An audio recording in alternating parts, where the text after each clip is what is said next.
Dans Google Drive, quelque chose qui est très important, ce sont les paramètres de partage. Puisque Google Drive est un dossier vivant, on peut dire, c'est très important qu'on donne les bons accès aux bonnes personnes pour s'assurer de ne pas perdre rien ou d'avoir des modifications non désirées à certains de nos dossiers et de nos documents. Dans la prochaine partie de cette vidéo, je vais vous montrer exactement comment prévenir cela.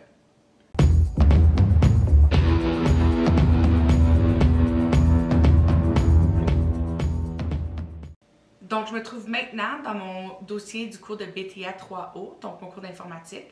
Et là, je vais vous montrer comment faire un partage. Donc, il y a deux moyens de partager un dossier ou un fichier sur Google Drive. La première est ce que j'appelle un partage fondamental. Donc, c'est pas le terme que Google emploie, mais c'est le terme que je lui ai donné parce qu'on donne vraiment tous les droits et tous les accès à la personne à qui on partage le dossier. Et le deuxième, c'est un partage par lien. Donc, il y a vraiment une grande différence entre les deux et c'est ce que je vais vous expliquer dans les prochains instants. Donc, tout d'abord, le partage fondamental se fait comme ceci. Donc, me voilà maintenant dans mon dossier du cours de BTA 3O et je vais vous montrer les deux options de partage pour un dossier et un fichier. En général, ça se fait pas mal de la même façon, sauf qu'il y a une petite nuance entre les deux qu'on va découvrir ensemble dans pas longtemps. Donc, tout d'abord, comment partager un fichier. Afin de partager un fichier, je dois simplement faire un clic droit sur celui-ci et choisir l'option « Partager ». Dans « Partager », moi, je choisis toujours l'option « Avancer » afin d'avoir vraiment tous les détails d'un seul coup. Afin d'inviter des gens, ce que j'ai simplement besoin de faire, c'est d'écrire leur nom dans la case qui dit « Inviter des gens ». Dans ce cas-ci, je vais inviter mon courriel. Ici, ensuite, je dois choisir quel genre d'accès est-ce que je veux donner à cette personne-là.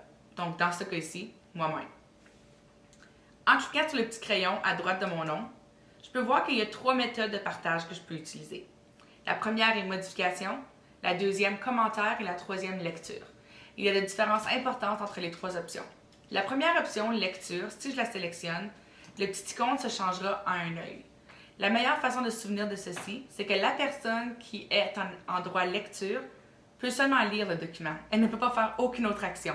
Donc, elle peut seulement se servir de ses yeux. La deuxième option est l'option commentaire. Vous voyez le petit icône est changé à une bulle? La façon que je le constate, moi, c'est que maintenant, la personne qui reçoit le document a accès à ses yeux et à sa bouche afin de faire des commentaires au sujet de notre dossier. Toutefois, elle ne peut pas apporter des modifications au dossier comme tel. Finalement, j'ai l'option modification. En donnant l'option modification à quelqu'un, elle peut vraiment changer tout ce qu'elle veut. Ajouter, enlever, modifier le texte à sa guise. Donc, faites attention à qui vous offrez l'option de modification. Afin d'envoyer l'invitation, simplement cliquez sur envoyer et cette personne deviendra membre de votre document. Dans certains cas, il serait important que je veux peut-être supprimer quelqu'un. Je lui avais donné les accès, mais il n'y a plus besoin de collaborer sur le projet. Peut-être que je ne travaille plus avec lui, peut-être qu'il n'est plus dans ma classe. Donc, dans ce cas-là, il est important d'aussi se rappeler qu'il faut retirer les accès après les avoir donnés. Donc, pour retirer les accès, vous allez simplement encore dans la même case où ça dit « Avancer » et cliquer sur un X afin de retirer les gens. N'oubliez pas de cliquer « Enregistrer les modifications », sinon les gens auront toujours accès à votre fichier. Et voilà. Donc, en ce moment, dans mon fichier, il n'y a que moi et les apprenants du cours de BTA 3O. En faisant terminer, je m'assure que le partage est seulement pour ces gens-là. Donc, pour faire un partage par lien, vous avez simplement à faire un clic droit sur le document en question et vous pouvez soit choisir « Obtenir le lien partagé » ou « Partager ». Je vous encourage de toujours choisir l'option « Partager » afin de vous assurer que vous êtes vraiment en train de donner les bons accès aux bonnes personnes. Donc, je vais cliquer sur « Partager ».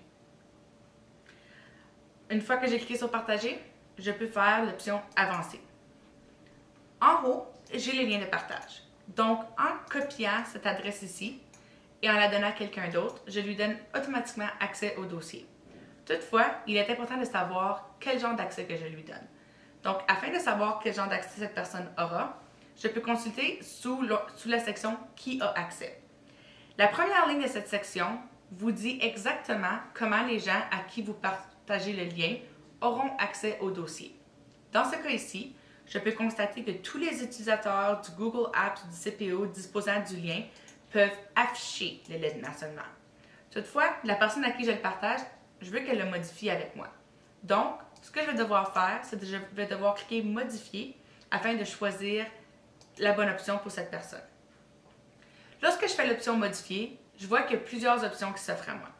La première, c'est « Partage par un lien ». Donc, je peux l'activer et la rendre publique sur le web. C'est-à-dire que n'importe qui a accès à l'Internet peut retrouver mon document en faisant une recherche web. Je vous encourage de ne pas vraiment utiliser cette option puisque vous ne savez pas qui pourrait aller consulter vos documents et dans le fond, on ne veut pas que n'importe qui soit dans votre cartable. Ensuite, vous avez activé tous les utilisateurs disposant du lien. Ceci pourrait être une bonne option si vous partagez votre dossier ou votre fichier à quelqu'un qui n'est pas nécessairement un membre du Conseil des écoles publiques de l'Est de l'Ontario. Donc, par exemple, si vous voulez partager un dossier ou un fichier à un membre de votre famille, vous pourriez choisir « Activer ce lien » et tous les utilisateurs pourront consulter votre document.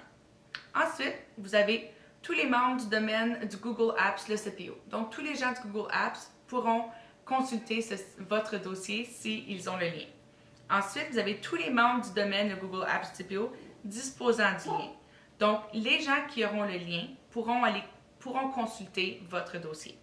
Et finalement, vous avez désactivé personne précise. Si vous désactivez votre lien de partage, tous les gens à qui vous avez partagé votre lien auparavant n'auront dorénavant plus accès à votre lien. La façon que j'aime vraiment expliquer la différence entre un partage fondamental et un partage par lien, c'est comme si vous organisiez par exemple une fête. À votre fête, vous donnez des invitations à des gens spécifiques. Ce sont des gens de confiance, des gens à qui vous ne seriez pas inquiet de laisser votre fête entre les mains. Ensuite, vous avez les invitations de bouche à oreille. Et je t'invite à mon party samedi soir, et je t'invite à un party samedi soir, et je t'invite à un party samedi soir. Par la suite, le samedi soir arrive et tous ces gens arrivent. Les gens avec des invitations et ainsi les gens qui ont entendu du bouche à oreille. Toutefois, à 11 h, lorsque vous décidez que la fête est terminée, vous pouvez donner et vous demander à tout le monde de quitter. Les gens qui avaient une invitation en main pourront rester. Le reste des gens devront quitter. C'est un peu comme ça que ça fonctionne. Ceux qui ont des invitations en main ont fait un partage fondamental. Donc, vous devez vraiment retirer l'invitation de leurs mains afin de les forcer à quitter. Tandis que les gens avec qui vous avez fait un partage par lien, c'est un peu comme le bouche à oreille. Donc, eux, ils l'avaient seulement entendu. Ils n'ont pas de preuve qu'ils étaient invités vraiment. Donc, vous pouvez les renvoyer seulement en désactivant votre lien. Donc, c'est une petite comparaison que vous pouvez faire entre un partage fondamental et un partage par lien. Donc, si je choisirais l'option de désactiver le partage par lien, tous les gens qui avaient accès au lien n'auront maintenant plus accès au dossier. Donc, dans mon cas, je vais garder activé tous les membres du domaine de Google Apps du CPO. Toutefois, en bas, vous voyez le type d'accès que les gens auront. Dans mon cas, je veux que les gens qui ont accès au lien puissent faire des modifications. Donc, je vais simplement changer à « Modification »,« Enregistrer ». Maintenant, je peux voir que tout utilisateur du Google Apps de CPO disposant du lien peut modifier l'élément. Donc, n'importe qui entre dans mon document peut le modifier. Et dans mon cas, c'est ce que je veux. Donc, je vais simplement terminer. Et ça, c'est les deux types de partage. Donc, on a un partage fondamental et on a un partage par lien. C'est très important de déterminer quel est le bon dans votre cas, puisque à chaque cas est différent l'un de l'autre. Donc, par exemple, dans un même partage, je peux donner un accès en modification à quelqu'un et seulement un accès en lecture à quelqu'un d'autre. Donc, assurez-vous de bien choisir l'accès pour la bonne personne.